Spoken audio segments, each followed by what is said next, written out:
Hoy vamos a determinar las termomagnéticas para los circuitos que ya hemos determinado en los prácticos anteriores. Nosotros en esta vivienda tenemos tres circuitos, uno de IUG y dos de TUG. Como se ve acá arriba, tenemos un circuito IUG con un cable de 1,5 milímetros cuadrados y dos circuitos de TUG con conductores de 2,5 milímetros cuadrados. Lo que vamos a hacer ahora es determinar la termomagnética que protegerá cada uno de estos circuitos y la termomagnética general. Por eso tenemos un apunte, un apunte que es este, donde vemos cómo es la determinación de una termomagnética. Esto que estamos viendo acá está en la norma. Y lo que tenemos que hacer para determinar una termomagnética es lo siguiente. La termomagnética tiene que abrir el circuito antes de que el cable se deteriore. Entonces, por ejemplo, si un cable de 1,5 milímetros cuadrados soporta permanentemente una corriente de 15 amperes, la termomagnética no deberá permitir que circulen más de 15 amperes. Es decir, si tengo un cable de 1,5 milímetros cuadrados, tendré que tener una termomagnética igual o inferior a 15 amperes. Pero por otro lado, si por ese circuito hemos determinado que van a circular, por ejemplo, 3 amperes, bueno, la termomagnética deberá dejar circular esos 3 amperes. Entonces, la termomagnética tendrá que tener un valor entre 3 y 15 amperes en el ejemplo mío. O sea, tiene que dejar pasar la corriente que hemos calculado que circulará, pero no tiene que dejar pasar una corriente que supere la que el cable puede tolerar permanentemente. En este gráfico está resumido eso. Esto que llama acá corriente de empleo es la corriente que circulará por el circuito, que nosotros hemos calculado que circulará por el circuito. Y esto que se llama corriente admisible es la corriente que soporta el cable. Entre esos dos valores tendrá que estar la termomagnética. Acá la llama a la corriente de la termomagnética esta, corriente asignada. En el ejemplo que yo estoy diciendo, esta corriente IB serían los 3 amperes que hemos calculado que van a circular. Estas serían los 15 que soporta el cable y la termomagnética entonces tendrá que estar entre esos dos valores. Puede ser una termomagnética de 6 amperes, de 10 amperes, algunos fabricantes hacen termomagnéticas de menos de 6 amperes, pero bueno, un valor que esté entre 3 y 15. Fíjense que acá, esta corriente admisible, que la llama IZ, llega hasta 1,45. ¿Por qué? Porque la termomagnética, ustedes recuerden que tiene unas curvas, y esas curvas no son una línea, sino que es como una franja. Y el fabricante nos asegura que la termomagnética va a abrir el circuito entre el valor que él dice, supongamos termomagnética de 10 amperes, y hasta un 45% más. Es decir, la termomagnética de 10 amperes puede ser que en alguna circunstancia abra no en 10, sino en 10 por 1,45, o sea, en 14,5. ¿Cuándo? Bueno, por ejemplo, cuando está frío. Si empieza a circular una corriente de 14 amperes de golpe y el cable todo está frío, bueno, va a demorar más. O simplemente en el caso de que el aparato que nosotros tengamos no esté correctamente calibrado en 10. Recuerden que el fabricante nos da una gama de corrientes en la que va a abrir. Repito, la curva de la termomagnética no es una línea, sino que es una franja. Hay una incertidumbre. Esto es lo que aparece acá. De todas maneras, la norma dice que tiene que estar entre este valor, que es el valor admisible del cable, y la corriente de empleo, la que calculamos que va a circular. Estrictamente hablando, habría que tener en cuenta esto, porque es posible que nuestra termomagnética abra más arriba de lo que realmente, dice el valor nominal de la corriente. Pero la norma no lo tiene en cuenta. La norma simplemente dice esto.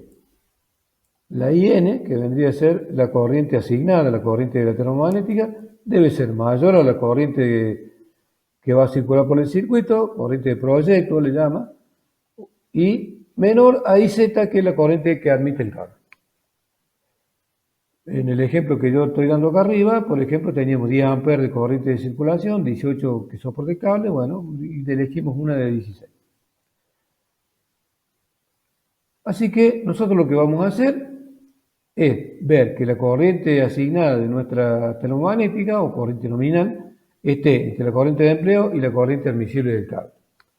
Bueno, con esto en mente vamos a ir al ejemplo. En nuestro proyecto tenemos tres circuitos, dijimos. Yo voy a hacer como ejemplo el C1 y el C2. El C1 es este circuito que está en rojo acá. ¿Por qué me interesa el plano? Porque en el plano yo veo que el C1 comparte en algunos tramos el caño con C2. Y eso va a ser de importancia, además de saber de qué sección es el conducto. Así que vamos a hacer el cálculo. Ese circuito IUG, nosotros ya habíamos determinado anteriormente que tiene un consumo de 540 volt-amperes, lo que quiere decir una corriente de 2,45 amperes. Bueno, pero sabemos que comparte el caño con otro conducto. Eso va a hacer que ese cable soporte una corriente menor. ¿Cuánto menor? Bueno, ya lo vimos, que está la tabla esta, 77116.2b, que nos dice cuánto disminuye la capacidad de soporte del cable en función de la cantidad de cables que hay en un caño. En este caso hay 2 cables por caño. Si vamos a la tabla esta, nos va a decir que hay que modificarlo por un factor de 0,8.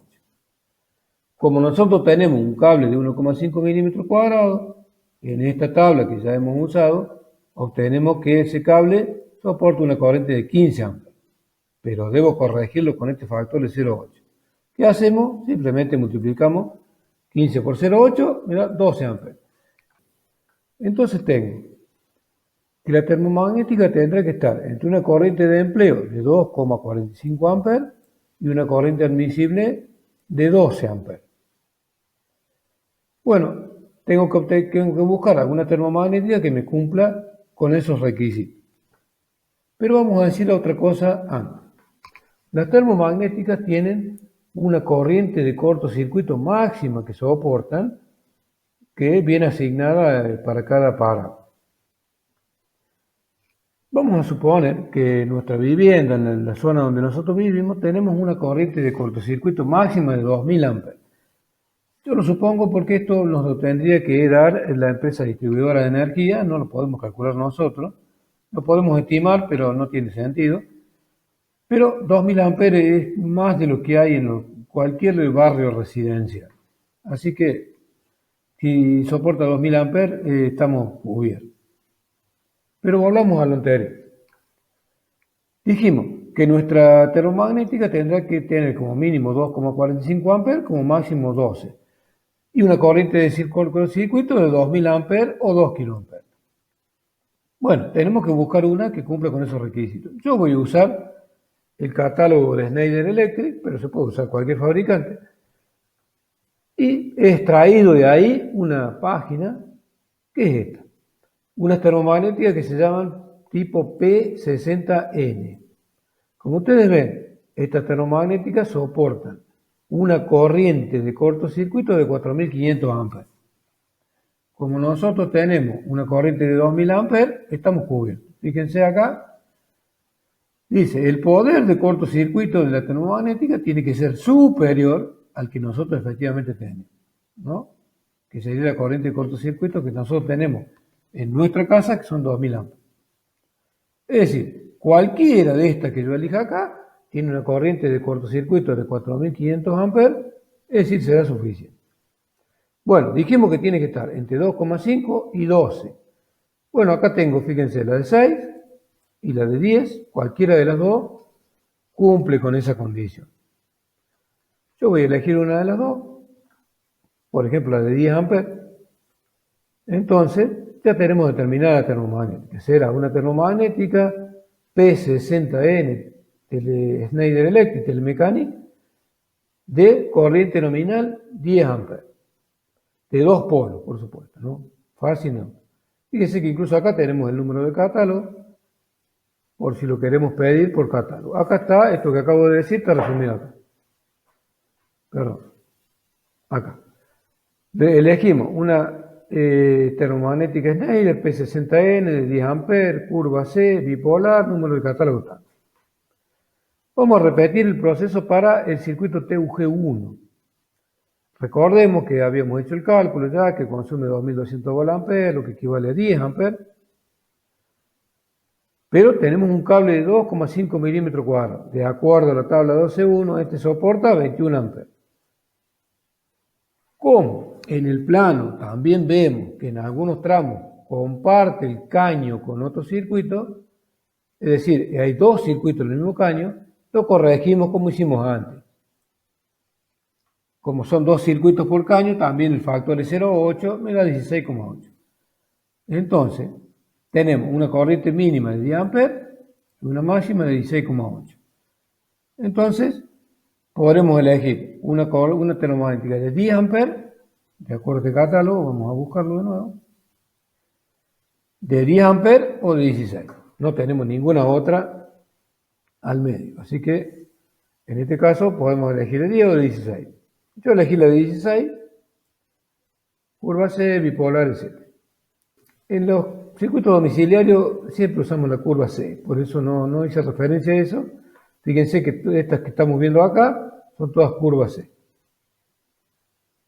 Bueno, ya hemos determinado las termomagnéticas para cada uno de los circuitos. La termomagnética general. Bueno, en este caso el criterio es un poquito distinto. La termomagnética general no está tanto para proteger un cable en particular, como en el caso de los circuitos, sino para evitar que salte o se queme el fusible de entrada, que llamamos habitualmente fusible aéreo, porque en caso de que eso ocurra vamos a tener que llamar a la compañía, esperar a que venga la guardia, cambiarnos el fusible, y bueno, quizás pueden ser largas horas esperando eso sin energía. Entonces vamos a tratar que esa termomagnética evite que ese fusible abra el circuito. Desde luego que entre la termomagnética general y las otras hay también un conductor, que habrá que protegerlo, porque puede ocurrir también un cortocircuito ahí, aunque no es lo más habitual, porque es un conductor de apenas algunos metros en general, y que a veces, si están todas las termomagnéticas, la principal y las otras, en un mismo tablero, ese cable a veces tiene apenas algunos centímetros. Pero de todas maneras, puede ser que haya un tramo de ese cable que también hay que proteger. Bueno, acá hicimos un cálculo en el ejemplo nuestro. ¿Y cuál sería en este caso la corriente de proyecto? ¿Cuál es la corriente que va a circular por ese cable? Recordemos el cable que está entre la termomagnética general y las termomagnéticas de cada uno de los circuitos. Bueno, ¿qué corriente circulará por ahí? Bueno, ¿o qué potencia deberá transmitirse por ese cable? Bueno, la DPMS. Esa será la potencia que tendrá que transmitirse. Nosotros en este ejemplo ya habíamos determinado una DPMS de 3808 VA, de manera que tenemos una corriente de 17,3 amperes. Ese cable, que va desde la termomagnética principal a los otros, suele ser un cable de 4 milímetros, que soporta una corriente de 28 amperes. Por lo tanto, nuestra termomagnética, en este ejemplo nuestro, tendrá que estar entre 17,3 y 28. Con el mismo procedimiento de antes, suponiendo una corriente de cortocircuito de 2000 amperes, porque se trata siempre de la misma casa, determinamos, por ejemplo, una termomagnética Schneider P60N de 25 amperes, curva C, etc. Y acá quiero hacer una aclaración. ¿Qué ocurriría si el conductor en lugar de 4 milímetros fuera de 6? Los de entrada actualmente los electricistas lo ponen de 6 milímetros, aunque la norma pide 4. El que va de la termomagnética a las otras también podría ser de 6, por ejemplo, o podría ser incluso de más. Ese conductor de 6 permite una corriente de hasta 36 amperes. Entonces acá en lugar de 28 tendríamos 36. Y uno entonces podría decir, bueno, entonces puedo poner una termomagnética más grande.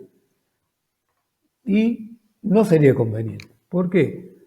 Porque si esa termomagnética tiene una corriente superior a la del fusible de la compañía, bueno, es probable que ante algún desperfecto, que ya sea en el cable ese que alimenta las otras termomagnéticas, o que una termomagnética falle y haya un cortocircuito y ella no abra, en lugar de abrir la termomagnética general, abriría el fusible. Y como dijimos recién, si abre el fusible, nosotros no lo podemos cambiar, hay que llamar a la compañía, etcétera, etcétera, un problema. Es decir, aunque tuviéramos un cable de 6 milímetros, seguiría siendo buena idea, en este caso, poner una termomagnética de 25 amperes. La EPEC tiene las conexiones mínimas, son de 5 kilovatios, que son 25 amperes, por eso ellos ponen un fusible de 25 amperes. Si yo tengo una termomagnética de 32, puede ocurrir que abra el fusible antes que mi termomagnética y tenga todos estos inconvenientes que dijimos recién.